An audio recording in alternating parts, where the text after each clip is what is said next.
What's the story, Morning Glory? What is the word, Hummingbird? Thank you so much for clicking on my channel and for joining me for this review of Love After Lockup, Season 5, Episode 6, and Happy Father's Day.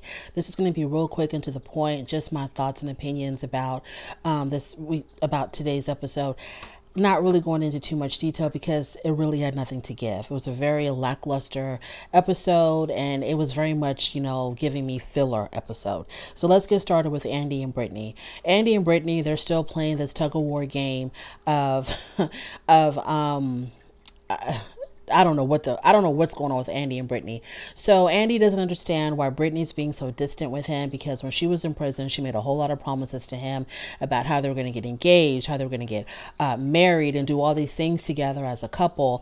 And he's not understanding why now she's just so distant from him. At the hotel, she didn't want to sleep in the same bed. At his own house, she doesn't want to sleep in the same room with him. She'd rather be on the complete opposite side of the house, far and away from him. And he doesn't understand what's going on, which to me is so bizarre, because Andy was a police officer. He understands prison culture, jail culture. He understands how these inmates use people on the outside for money and for whatever else. So for him to act completely stupid and to make us believe that he believes that he really has something going on with Britney, it's just absolutely asinine to me. So Britney, obviously, it seems like to me, Britney doesn't have anywhere to go, that she's got no one else in her corner, no one else to help her out. So she's kind of like stuck with Andy. And that's the reason why she came all the way to this other town to live with him, because I think she had nowhere else to go. I think when she was at her kid's birthday party, she was trying to find someone to help her out and nobody was willing. And so that's why she ended up even going away with Andy. And I think when Gracie came to the hotel and she went downstairs to go see Gracie and she had packed up her stuff like she was actually leaving, I think even Gracie shut the door on her and she was like, "Mom, I'm sorry, I can't help you out. You can't come stay with me."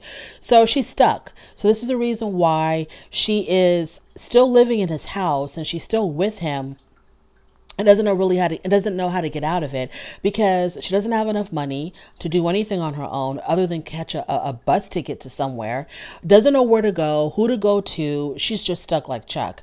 So she's trying to figure out, how can I stay in this house with this man without any kind of romantic connection with him, without having to do any kind of shenanigans with him, and just kind of live in a roommate situation, because he is putting the pressure on her. He's putting the pressure on her to like act like a girlfriend, because he even said with her staying on the other side of the house in her own room, that's just temporary. I've always said there's going to come a time when she's going to have to pay the piper. And so he's looking at his watch and he's like, okay, let's speed this along. When are you going to start acting like my girlfriend? When are you going to come and sleep with me in my own bed? What the hell is going on here? So for her to keep talking about, oh, I want to see my kids. I only care about my children. Why don't you help me see my children? I just want to be with my kids. Okay, what's holding you back? Go see your kids. Oh, right, you're broke, you have nowhere to go, and you have no money. So every time she brings up her children, Andy kind of like glosses over that. He doesn't really put too much stock in this, because I think Andy feels like he's got the upper hand with Britney, because she's the one that's desperate. She needs him more than he needs her. So every time she talks about her children, you would think that he would be like, oh, hey, let me see what I can do. What can we do to help you, rebuild your relationship with your kids? He doesn't say any of that, because he knows that he's not planning on sending her off anywhere. He doesn't really care about that. He wants her to stay right there, because in his mind, he's been fantasizing about being with Britney for however long they've been talking. And so he just wants to get there. He just wants them to get to that point where they can act like a romantic couple. So he's not trying to hear anything about her damn children. She starts saying things like, oh, he's too needy. This is too overwhelming for me. And I think she even came out and just told him that she's just not ready for a relationship or something like that. And when she tells him things, when she starts dropping these hints to him, like, look, I'm not ready, we're moving too fast, or I'm just not, you're like a stranger to me, I'm feeling very awkward. He just is like, well, what can we do to make you feel less awkward? Well, what can we do to make me less of a stranger? Well, what can we do? He's trying to get to where he's trying to get. And I'm like, Britney, you're going to be running out of excuses. So I don't know what you're going to be doing, but I don't know. I really don't. Maybe need a child. I don't know what she's going to do, because he's not going to allow this to continue much longer. He's really putting the pressure on her, and she ain't got nowhere else to go. She's kind of like stuck. If she wants a roof over her head and not sleep under some bridge, she's kind of like stuck. Moving on to Krock and Britney. Okay, so Krock and Britney, basically, you know, they were supposed to meet her dad because she wanted to introduce her dad to Krock. The dad never showed up at the restaurant. Britney was devastated. She was calling her dad over and over and over again. And I don't know what kind of relationship they have. I don't know if he's the kind of man that just would not answer his daughter's call, or if he had a legit reason for not being able to answer her phone call and he couldn't call her back. So I really don't know what was going on there, but the man never showed up. She was really devastated. And then after that, we see her with Krock's mom. They're cooking in the kitchen, and she's telling Krock's mom about all that she's been through with her parents, how strict her parents were, how she began to rebel at the age of 14. She went to some party. She was attacked and assaulted by 3 guys, had her collarbone broke, and she carried that guilt in her for so long, because she felt like she couldn't tell anybody. She couldn't tell her parents what actually happened. She couldn't go to the police because you were seen as a snitch if you went to the police to report anything. So she carried like a heavy, heavy burden for someone who was so young. And I think when she met Krock, I think she was finally able to open up a little bit more with Krock. And now here she is opening up to his mom. And the mom listened very patiently. And at the end of it all, you know, she showed a lot of love and support to Britney. And, you know, Britney is just a survivor. She went through all of that at such a young age. She's been through prison. She has parents who don't want to mess with her, who don't want to fool with her. Britney is just out here. She's just, you know, she's surviving. She's definitely a survivor. Moving on to Red and Joy. So Joy and Red's mom and sister, they have arrived at the town that they're going to be meeting, they're going to be meeting Red when he's released, whatever he's in St. Louis, whatever prison town he's in. So they've arrived in that town, and on the way to their hotel, they were asking Joy, so what is life like in Farmington, New Mexico? Are there a lot of black people there? And Joy was like, I ain't never seen no black people in Farmington, New Mexico. And so the mom and the sister are like, oh God, you know, they feel devastated that Red might be moving into a town where there's nobody like him, and he's probably going to feel very much alone and ostracized. And everybody's going to be looking at him crazy because he's going to be the only black person in town. Not only would he be the only black person in town, he's going to be black, an ex-felon, you know, all this stuff going on. Child. Anyways, so the mom and sister are worried about that. And so then they talk about whether or not Red had been talking to other girls when he was in prison. And Joy says she knows nothing about that. So the mom tells her mom puts her up on game and says, look, Red would talk to other women. In fact, other women would send him money that he would send to me to send to you. So Joy is like devastated that he had, you know, been having relationships or communications with other women. She's absolutely devastated by this. So then it's the day of, oh, by the way, she also meets his other relatives. So like a whole bunch of cousins showed up for his release. So now it's the day of the actual release. And so, Joy is late. She's making everybody else run late. So when she gets in the car with the mom and the sister, they're fussing at her like, you know, what was taking you so long? You're making us late because we have to be there at a certain time. And so while they're driving to the prison, they're asking her, like, why didn't you ever come see him? And I think she said, you know, I've never left New Mexico. I've never been to St. Louis. I couldn't afford it or whatever. I'm a single mom. And they're like, but you have the money to send to Red. You were sending him money. All the money that you sent him, you could have been using that to come see him. So the mom was sort of indicating, like, does Joy deserve to be here for his release when she never even, you know, took the time or the energy to come visit him?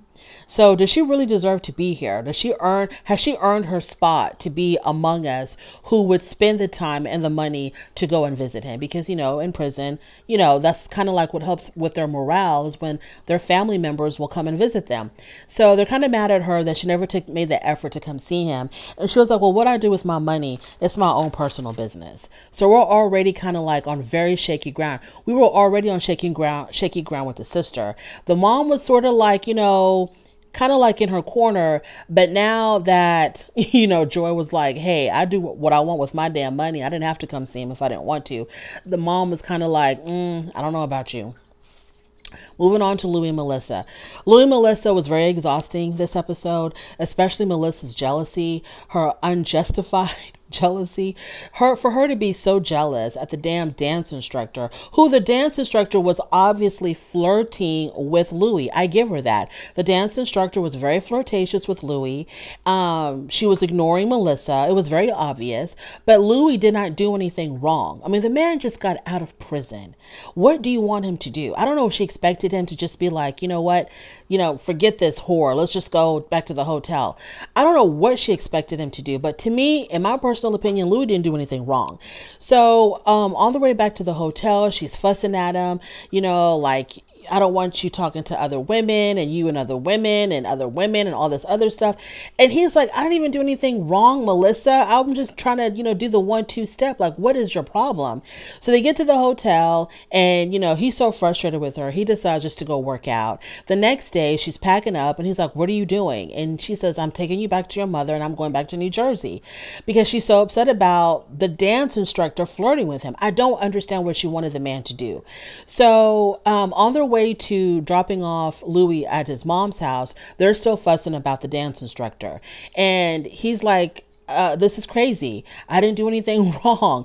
And she keeps telling him, oh, this is what she says to him. She said, when Louie told her, she can have any man she wants. What the hell does she want to do with me? And she was like, well, what do you mean? She can have any man that she wants. What does that mean? And he was like, she's an attractive woman. She can have any man that she wants. Why would she want to be with me? And so Melissa was like, oh, so you think she's attractive? You think she's attractive? Well, she can be with any man she wants and she can definitely be with you. And he's like, I don't even want her. I don't even know the woman. So it was very exhausting. Back and forth, back and forth. So his friend Dirk, who was also his boss before he went to prison, his friend Dirk calls him and wants to meet up with him. So he asks Melissa, can you drop me off at Dirk's, which is the pizza place that Dirk owns? So she's like, fine, I'll drop you off, but I'm not picking you back up. So she drops him off and him and Dirk, they reunite. It was a really beautiful moment. And, they're talking about the old days when he used to work at the pizza place. And Dirk talks about how, when you started doing drugs, I was really worried about you. And then when you went to prison, I was so hurt about that. And, they're reminiscing about the good days, the bad days, and all this and that. And you can tell there was a really close friendship between these two people. They both were even crying when they were talking about, when Louie had spiraled out of control with his drug addiction. They were crying when they were talking about that. And so Louie has been clean for 5 years now. He's been doing great. He's been sober. And Dirk was like, hey, do you want your old job back? And Louie was like, hell yeah. And I'm thinking to myself, so you want your old job back, but what are you going to do about if you get approved for your transfer to New Jersey? You're going to be leaving Dirk, in a lurch once you leave in about a month and a half or so. But anyways, whatever. So Louie's like, hell yeah, I want my old job back. So they go back into the kitchen. Now I'm telling you, Louie did not miss a beat when it came to making pizzas. He was gone for 10 years, but he did not forget a damn thing when it came to making pizzas. He was flipping that dough in the air like it was nobody's business. He was putting the toppings and the cheese and sticking pies in the oven. He did not miss a beat. So he's telling Louie about his problems with Melissa, her jealousy, her insecurity, how she was accusing him of having a thing going with the dance instructor. She doesn't want him to be around other women, etc., etc. So Dirk says, okay, to make peace, why don't you bring her home a pizza? And he's like, yeah, that's a really good idea. And then Dirk says, do you know what her favorite pizza is? And Louie's like, no, not really. And Dirk was like, you're going to marry this woman? You don't even know what her favorite pizza is? Are you sure you're ready to do this? You're ready to marry her? Moving on to Sheree and Anthony. So Sheree and Anthony, the night before, they had dinner together and she was feeding him clams. So as she was feeding him the clams, he says, aren't clams an aphrodisiac? And I thought it was oysters that were aphrodisiacs. I don't know. So, of course, they make it do what it do that night. The next morning, they wake up. He has an appointment with the parole officer. So he goes to the parole officer. They put an ankle bracelet on him, and he doesn't know if he's going to be able to attend the party that Sheree had planned for him, his welcome home party. They still don't know. So he calls his parole officer, like his real assigned parole officer, leaves him a message. The guy's not returning his call, so it's really up in the air if he's even going to be able to attend the welcome home party. So they get back to the apartment. Anthony wants to go take a nap. His mother comes. and she wants to see her baby. So she just busts in through the bedroom and just jumps on him while as he's sleeping on the bed. And I was kind of surprised that he didn't even get out of bed to greet his mother. I was like, what's happening here? Why wouldn't you even, you haven't seen your mom in 7 years. Why wouldn't you even, I understand you're tired and whatnot, but he couldn't even get out of bed to like officially greet his mom. So she leaves the room, and I guess when he was, done with his nap time, he wakes up and he's all groggy, and he comes into the living room and he gives his mom a hug. But it was a very like lackluster type of reunion between the two of them, as if, I don't know what was going on, but it was very strange. I mean, she was excited to see her son. He just didn't seem that excited to see her, but maybe that's just how it is. Maybe that's just his personality. So Sheree leaves the two of them alone to talk. And Anthony asks his mom, how do you feel about Sheree? And the mom says, I like her until she gets into her moods. And then, then she's on that BS. And he says, well, I really like her, Mom. And she says, well, yeah, you like her now when she's really good to you now, but you just wait until she gets into one of her moods, and we'll see if you can keep up, if you can keep the same energy. So then he tells his mother, I need you to respect our boundaries as a couple.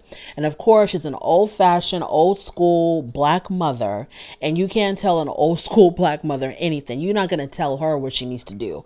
So she talks about, she tells us how she's not going to do a damn thing. Don't nobody tell her what to do. She'll do what she wants, when she wants, and how she wants, and they're just going to have to accept it. So that was the end of that. A very, lackluster episode. Not much was happening, but it is what it is. If you made it this far, I appreciate you from the bottom of my heart. Thank you so much. On your way out, please don't forget to rate the video if you like this content, subscribe to my channel, and I'll talk to you later. Bye.